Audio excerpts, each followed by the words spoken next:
16 sur 20, c'est également la note que j'attribue à Oscar Piastri. Quelle saison fabuleuse du pilote australien, et n'oublions jamais que ce n'est que sa deuxième année en Formule 1. Parce que oui, on est tellement conditionné au fait de se dire que lui c'est sûrement un futur champion du monde, et il nous l'a encore prouvé cette année, que parfois on en attendrait peut-être encore un petit peu plus. Voilà, le début de saison a été un peu compliqué, la fin de saison aussi a donné l'impression qu'il en avait plus grand chose à faire, qu'il voulait juste assurer le constructeur, mais que bon, le fait de devoir jouer les faire-valoir de Norris, ça lui avait pas vraiment plu. Mais voilà, cette année 2024, elle a été fabuleuse de la part de Piastri. Il y a quand même sa première et ses deux premières victoires en Formule 1. Bakou, il est impressionnant de maîtrise. Même la Hongrie, il y a cette stratégie qui vient mettre le bazar, mais il la mérite, sa victoire. Il avait un très bon rythme et il a fait ce qu'il fallait pour s'imposer.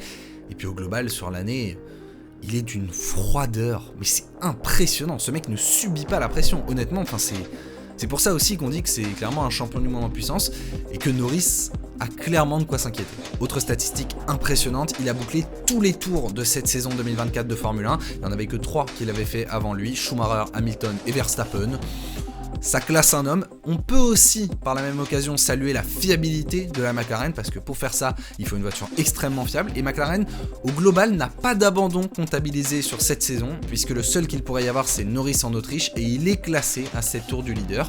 Donc ouais, saison de dingue pour Piastri. Il prend quand même 24 en qualification. Donc voilà, il va y avoir un petit boulot à faire là-dessus, mais il est en fait l'extrême inverse de Lando Norris. Lando Norris qui est un pilote rapide, fougueux, mais un petit peu irrégulier et qui commet des erreurs. Par contre, quand il donne dans un bon jour, comme à Singapour ou à Abu Dhabi, il est surdominant.